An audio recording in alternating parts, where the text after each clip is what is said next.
To order this meeting of the Oconee County Planning Economic Development Committee meeting. I think I said meeting twice. November 17th at 5 o'clock p.m. First order of business today is approval of our minutes from the July 21st, 2020 meeting.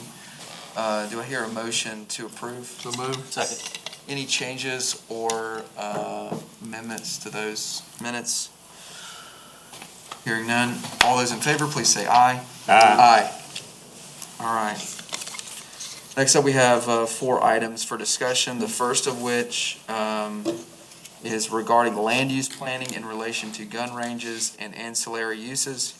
Mr. Elliott requested that this be placed on this agenda, so if you want to lead that discussion, sir. Sure. First, I want to say I support the Second Amendment. I strongly believe that everyone 18 and over should have a right to buy a firearm. However, a recent shooting range was developed near Salem's residential agricultural area in a control-free district.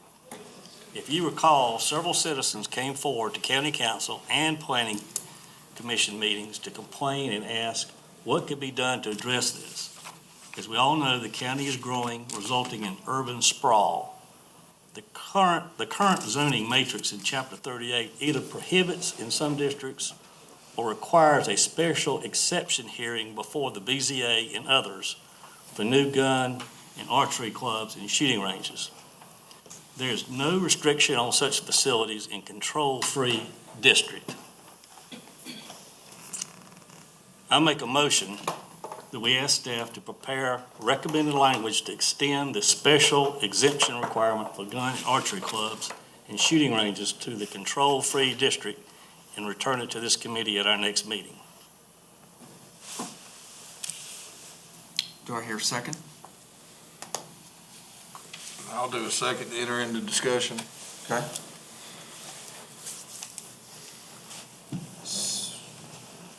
Mr. Elliott, the concerns from your district with this,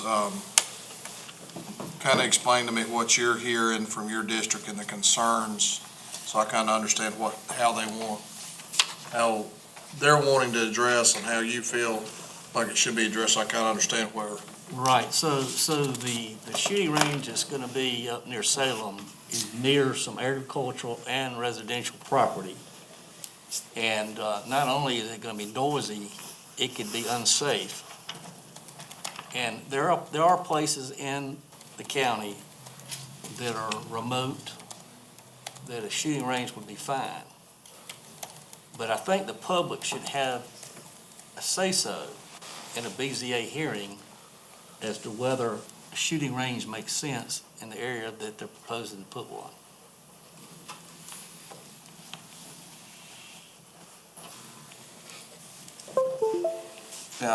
I know that most folks are probably aware that, and I defer to Mr. Root on this, our county attorney, but if you are in an unincorporated area, you may discharge a firearm as long as you're not putting someone at risk, and provided that you're not being unreasonable as to the sound that you're making in complying with our noise ordinance.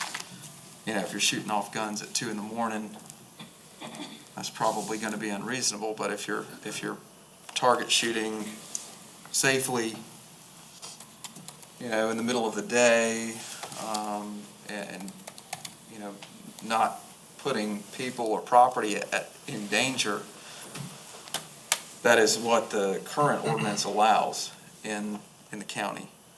A shooting range, to me, is a higher concentration of that activity, but doesn't necessarily put more lives at risk. Now, I don't know if there's any state, I was under the impression that a law enforcement officer, the chief law enforcement officer, has to, under state law, inspect a shooting range. I'm pretty sure they do, at least for an indoor range. I don't know if they have to for an outdoor range. Mr. Root, are you aware of any? Is The sheriff's not here. I think he and I talked briefly about this, and I think they did go out and check this particular Yeah. range out. The specific statutory reference and the parameters of that, I don't know off the top of my head. Okay. But yeah, you speak to the natural, I mean, what the law is, has to be safe, can't be in certain proximity to houses, and then nuisance law comes in if our noise ordinance doesn't apply. Oftentimes, the nuisance cases would be brought by neighbors as opposed to something the county would do. But, I mean, you've outlined essentially what the law is. So, with my position on it is, while gun ranges may be noisy and they may be in areas where somebody doesn't like it, there is some recourse, there's some protection in that they can't be unreasonably loud or do it during times when folks would otherwise be sleeping. And then beyond that, we talk about developments. When folks are looking at locating a residential development, whether it's a shooting range or agricultural land or commercial property that might end up being developed outside of these residential developments, I think it's important for developers to understand that they need to provide an adequate buffer in their neighborhoods when they're designing a neighborhood to buffer from the things that the residents of that potential development might find to be a nuisance or not be desirable for those residents. So, I mean, we have at some point got to put the responsibility on the developers who are developing these areas to make sure they're providing an adequate buffer for all sorts of different things that might occur outside the gates or the area of their neighborhood. Those are just my thoughts on it, John. And I think it does merit discussion to bring it up, but this county is a very diverse county, and it's important that we listen to everyone and make sure that we're at least for me, I understand your district. I have a diverse district as well. So, do you have any other discussion? Nope. Julie? Well, I've probably been to 5 or 6 ranges that are actually in John's district. I've seen the way they operate. I've seen the way that the people take care of them and what they actually do for the land. A lot of these guys incorporate a huge agricultural business in there. A lot of them have cattle surrounding these ranges. A lot of them have horses surrounding these ranges. And I also live on my farm and regularly have a personal range at my house. It's just me and my son that shoot out there. It's not a group range or anything like that. But I would hate to put the pressure on the BZA, just from the reviews that I've had, even before I've ever seen, to put them on there for that shooting range or something like that coming forth. Also, always look at a property that property was for sale, has been for sale for quite some time, and it was purchased by a group in order for to run some kind of shooting range.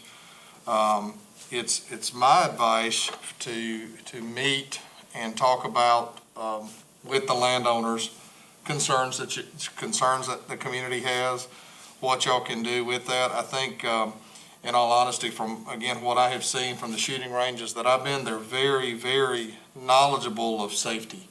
They're very knowledgeable for their neighbors and everything like that.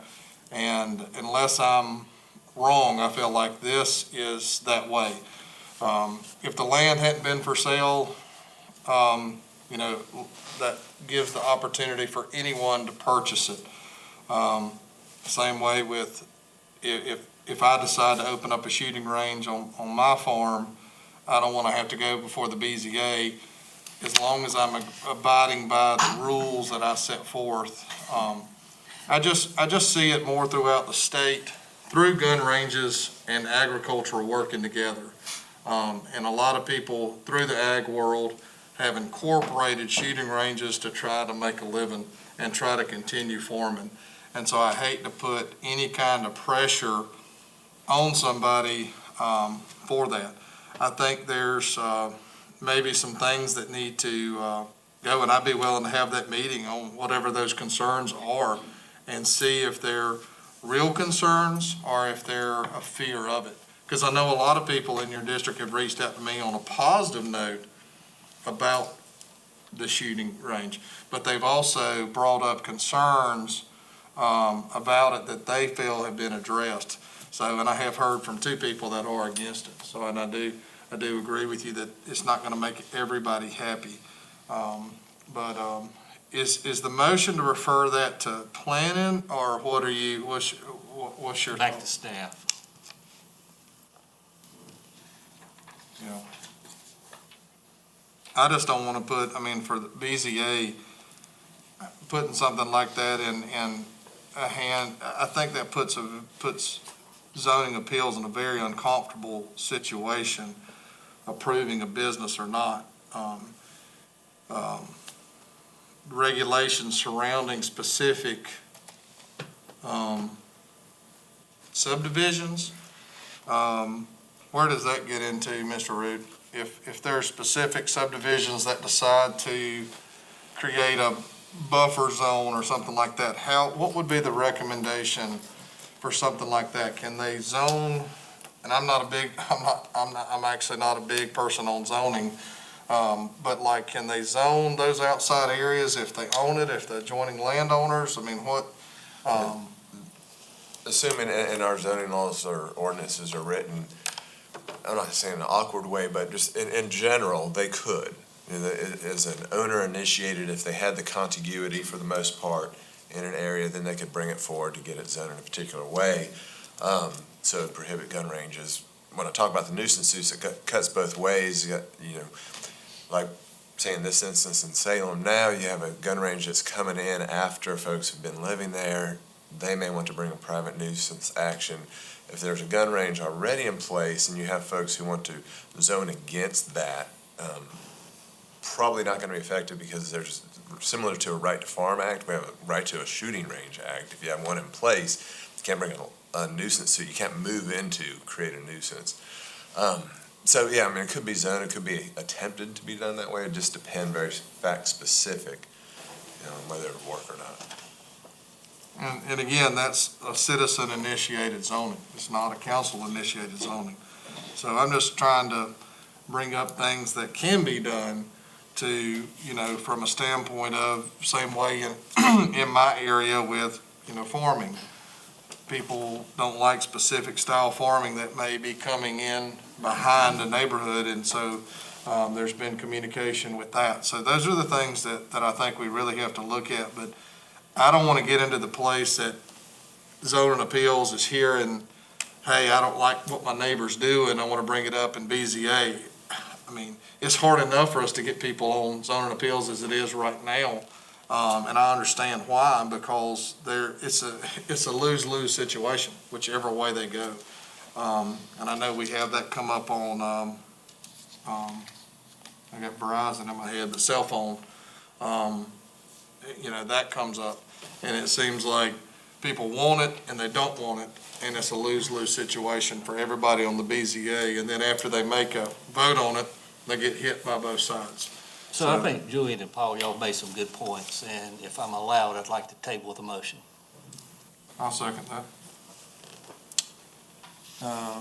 I would like to have some more discussion with, and like I said, I would be, John, I mean, you're welcome. Obviously, you got to choose two. You can't choose three, to go and sit down to discuss, hey, here's what I'm hearing from my district of their concerns.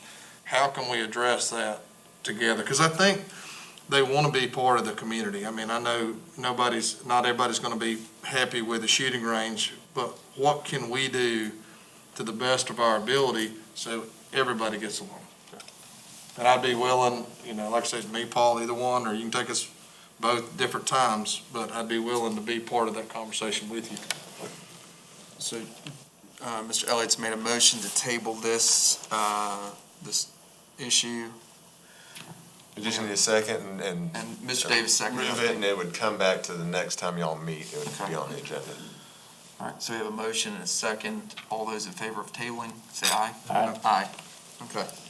Next matter up for discussion, corridors along highways 130, 183, and 188, signs. Mr. Elliott, I'll let you lead this since you requested this. Yes, the comprehensive 10-year plan, strategy number 11.1.4.2 refers to the byway signage, and I'm going to rename that basically the lake corridor. And let me define what I mean when I say lake corridor. I'm talking about Highway 130 from Seneca city limits to Salem city limits, Highway 183 from Pickens County line to intersection of 183 and 188, and Highway 188 from the intersection of 183 and 188 to Highway 28. The recently adopted sign ordinance is appropriate for the county as a whole. That said, the lake corridor, such as these highways around the lake, there's a desire to further restrict the type, size, and number of signs allowed. The goal is to improve traffic and safety as well as aesthetics of these roads. Destination Oconee Byway draft sign ordinance is intended to do just that. And I believe that was part of the agenda attachments. So I make a motion that the Destination Oconee Byway draft sign ordinance be referred to staff for development of a suitable finished ordinance to be returned to this committee for further review and possible referral to council. Here, a second. Second. All right, any discussion on that?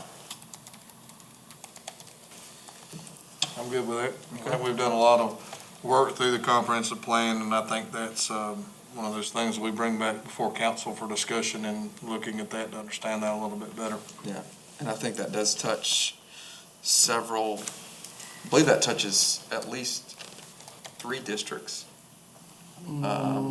So one. Yes. Yeah, it touches yours. Right. Barely, but it Right, touches yours. 1, 2, Intersection. and 3. Yeah, Okay. I think. Okay, all right, any other discussion on that?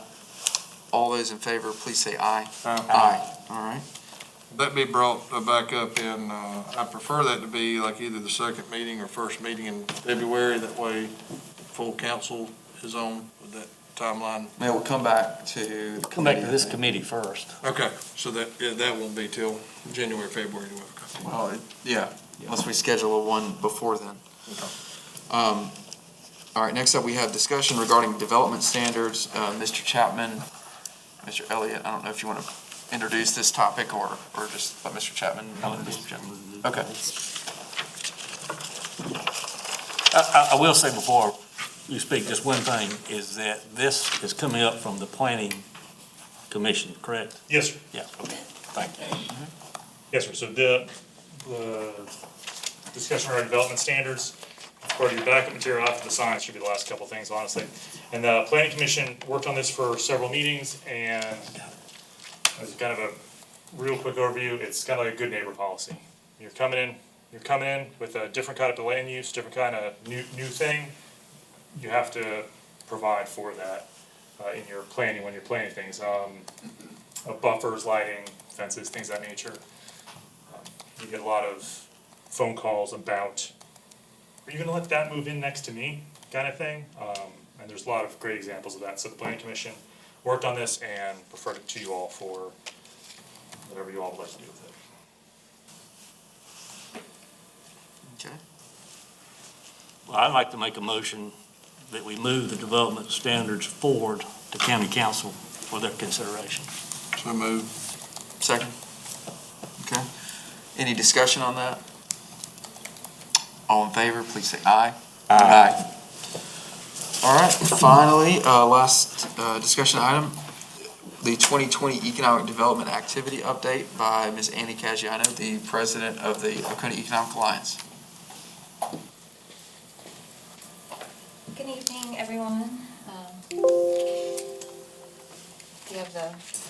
Yeah, but it's telling me that it's like a read only to try it and see if it works. Click and do a save as. There There she you go. is. It's not working. We've had some struggles today with our technology. I struggle like every day. You were in luck today. So we thought since this is the last meeting of the year, we'd come in, even though we're not through December or November yet, but we have a pretty good idea of how 2020 has shaped up. In spite of a lot of the challenges that we've had this year, it's actually been pretty successful. So from what we've seen this year in project activity, we've had 45 inquiries. So that could be any number of things from a fully baked project that we've identified who the corporate client is to just a real estate inquiry or a blind inquiry that we know, square footage or acres for a site, investment in jobs. So we've had 45 to date, and our most recent one just came in last week. We've already made it to the short list. We have an interview tomorrow. So that's one trend I wanted to touch on that we've seen a big uptick in is the speed to market for these projects. Us being prepared here at the county with our sites has been really tremendous for us, and I think that's why we continue to see a high level of inquiries and activity. So out of the 45 inquiries we've had this year, 41 have been new companies considering Oconee County. The other 4, which we'll talk about, have been existing industries. So what is the makeup of these 41 new inquiries? Well, 5 were pure real estate deals. Do you have a building that was previously food manufacturing, or distribution building on rail? Pretty specific stuff. 1 was an international landing pad. So this is a project that was created by the State Department of Commerce and then administered through the alliances throughout the state to really help us target those sales offices that come from European or Asian companies that want to start with maybe 4 or 5 people and then grow into a manufacturing facility. Well, you can tell from this year with COVID, 1 is pretty much all we're going to see, and then maybe next year we might not see any at all. But that one came in January, and we haven't seen any inquiries like it since then. This year we've started to track missed opportunities so we can see what we are missing in our product mix, whether it be building or sites. We had 9 inquiries this year that we could not respond to because we either didn't have a site or a building that matched the criteria. And then we had 7 projects visit this year. That's pretty significant, I think, in a smaller community in a regular year. So considering a pandemic and the travel restrictions, the fact that we had 7 people visit our community, I think is pretty positive. So what's the status of those 41 projects? Where are we today with them? So again, we mentioned those 9 missed opportunities. We've moved 9 into the inactive column. This is typically we haven't heard from them in about 120 days. If you don't respond to a phone call or an email in 120 days, we pretty much know it might not be a dead project, but it's definitely not their focus right now. 6 we've closed as a loss. We know and identified that it has actually located in another community. So where we are today, we've got 17 projects that we're actually managing in our pipeline, still actively either communicating with the consultant, the company, or the State Department of Commerce. And then what's the deal flow? It actually represents just over $1 billion in investment in 2,000 jobs. Obviously, we're not going to list all of those, but that's the potential of stuff we've seen just in this active projects. And, if you look at the 45 projects we've worked over the year, it's in the billions. So as far as existing industry activity, we've seen 4 projects come from our existing industry contacting our office seeking assistance with an expansion. Right now, 3 of those are active. Some of them have been before council, y'all may be familiar with. They represent about $50 million in investment and 25 jobs. So product development, we've actually had a pretty busy year of closing out some of our product development initiatives. Seneca Rail, the industrial park, we had a water and wastewater project of extending everything into the park and stubbing it out so that when a project comes, they can just build their infrastructure to the existing infrastructure. This was a great partnership with Seneca Light and Water, the Regional Sewer Authority, and the RIA, who did give us, or granted us $500,000 for this project, so that was pretty significant. It's actually ahead of schedule. We did the walkthrough yesterday. It's a really significant project for us because not only the infrastructure, but now has given us great access to the site, so we can take prospects from the back of the site to the front, which was a little bit difficult before. The OITP road project, that's been completed as well. That gave access that kind of separates the truck traffic from the school traffic, so that was a good project for us. The Seneca Rail entrance road, that was actually completed this year. It was completed the week before the tornado, so that was really good timing on their part. So kind of looking forward, stuff we've started this year, but will carry into next year. Department of Commerce, they recognized when the pandemic hit that we needed to have a few more marketing tools in our toolbox. So they granted any community that wanted to apply funds to pay for new marketing drone videos that lays out the sites, the infrastructure. So it's not just a video flown, it had to be partnered with a company who could actually produce the video in such a way that it really put out a marketing message for each of the sites and the communities. So those will probably be done by the end of the year, so hopefully beginning of next year we can come show those videos to you all. And then our last project of this year, Exit 4. So we have a private developer, our first private site in the county, purchased about 65 acres on Exit 4 for a new industrial park. Well, we've partnered with them to apply for the Palmetto Sites program. So this is, again, a Department of Commerce program that helps fund sites and reviewing them both from a due diligence perspective, from a workforce perspective, and then marketability. So a few weeks ago, we had all the utilities, the owner, and then our office meet with Beth Land, a site selectors group, to do a deep dive analysis of the site, positives, negatives, what we need to work on in the next year. So that picture actually is us on the site, showing both Jennifer Drews from Department of Commerce and Beth Land on the site. And then beyond that, the private partner has begun to clear the land on Exit 4 just to make it a little bit more marketable. Existing industry, we've got Emily here from our office who manages the existing industry program. She's had a pretty busy year, I would say, supporting our existing industry both through, as you can see, I put it up there as the COVID NATO. Both with the pandemic and the tornado, we had a lot of situations that existing industry had not been in before, and they were looking for that resource, and we were more than happy to be that resource for them to kind of help them triage any questions that they had.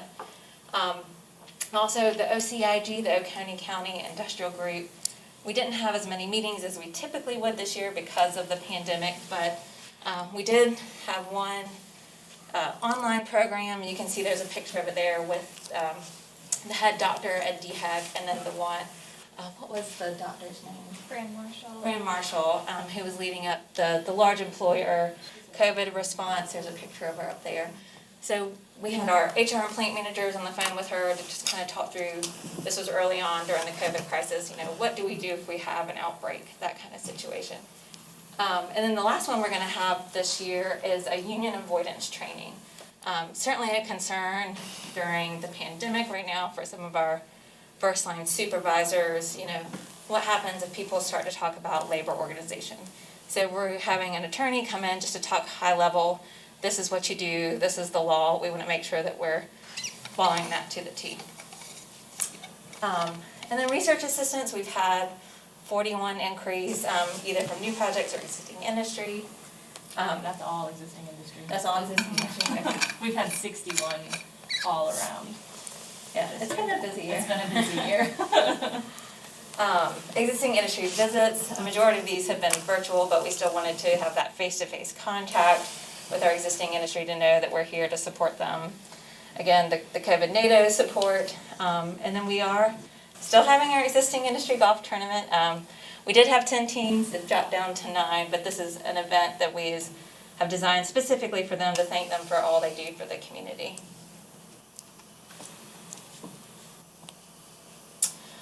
Marketing and recruitment, so we've been working pretty hard on our website this year to get a little bit more data on it. There's a little light on the data, and we've realized, especially during the pandemic, people are going straight to websites and they want to be able to find the information instantly that they're looking for. We did also add a COVID-19 page for resources for companies, especially when the CARES Act and the PPP was hot. That was a big thing for us, listing it on the website. We've updated all of our part packets and branding. This was kind of important for us to be a little bit consistent. You know, we had done the new website last year, and then some of our old marketing material was in the old colors. So we just wanted to kind of give a refresh to that. And then in our part packets, we've worked on making them more industry focused. So we have a flyer just for automotive, flyer for food and beverage. So we're getting a little bit more targeted, especially now when we can't go out and visit people. We need to make sure all of our documents are up to date. So radio and social media, we did one combined campaign this year, which was a really good one, for Manufacturing Month. That's the month of October. It's pretty big in the state and nationally as well. There's National Manufacturing Day. So we partnered with the radio station to do just like a little fast fact about, do you know who's in your community, what they do, who do they employ, what do they make? And then we also just worked with our social media channels to make sure we were reposting it there, and it actually got a lot of attention, which was great. We've done some earned media this year. You can see the two images there are the ads that we've placed in magazines, and then, Morgan, did you get that? Yeah. So you'll see the skinny one on the left and the one that you'll have in front of you is one that we've done for opportunity zones. In the Site Selection magazine, they have a feature on opportunity zones across the U.S., so we wanted to place an ad and market ourselves as, you know, an invitation to invest. And so that's the ad that you have in front of you.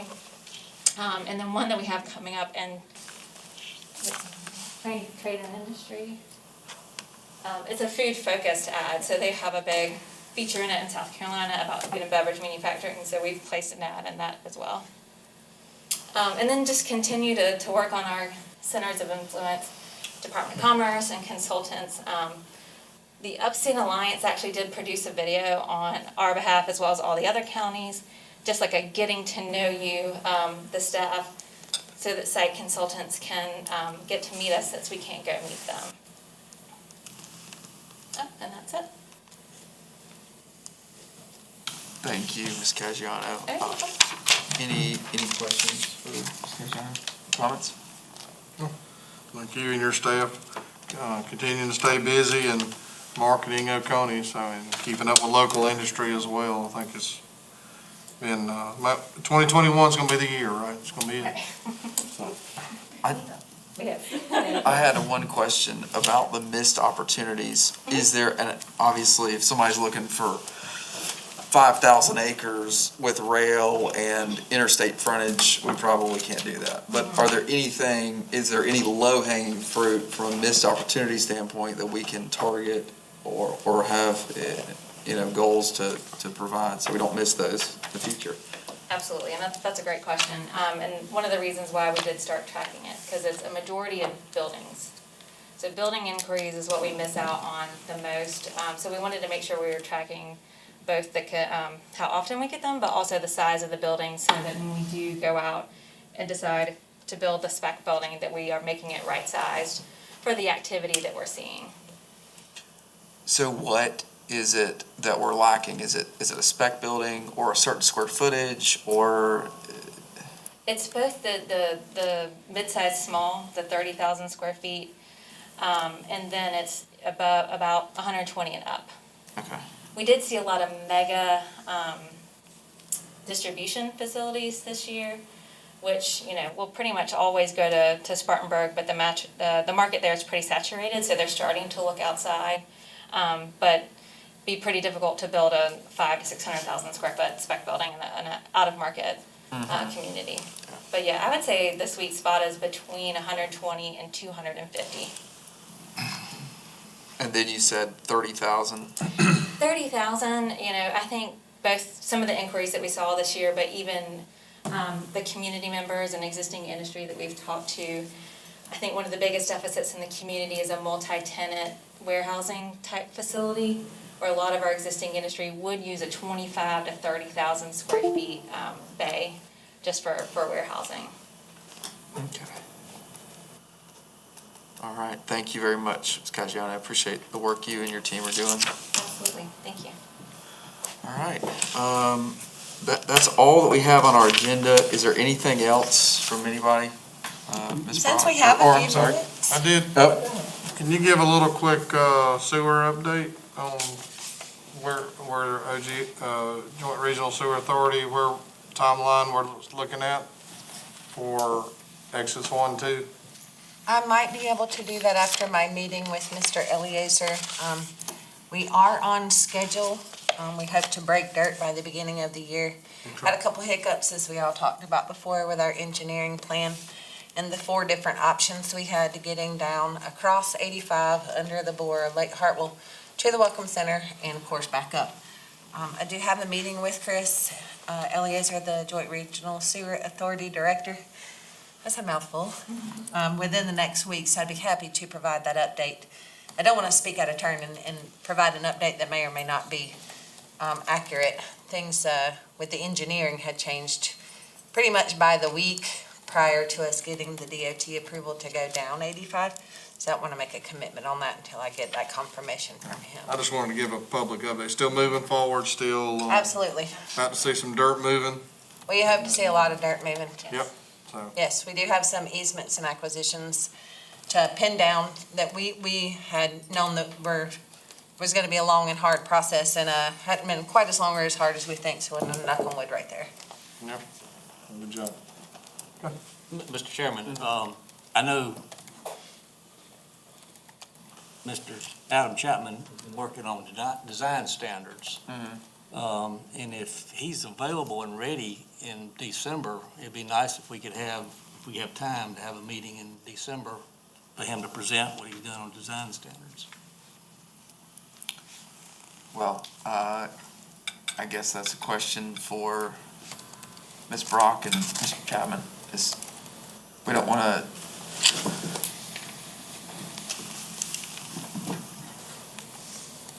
I'm looking on the put schedule. too much I'm not pressure stalling. on. But, I mean, if he's ready, sure. We have 2 committee meetings already scheduled for the December 1st council meeting date, but I don't see anything on the December 15th council meeting date. So if you guys wanted to, and Mr. Chapman, are you ready?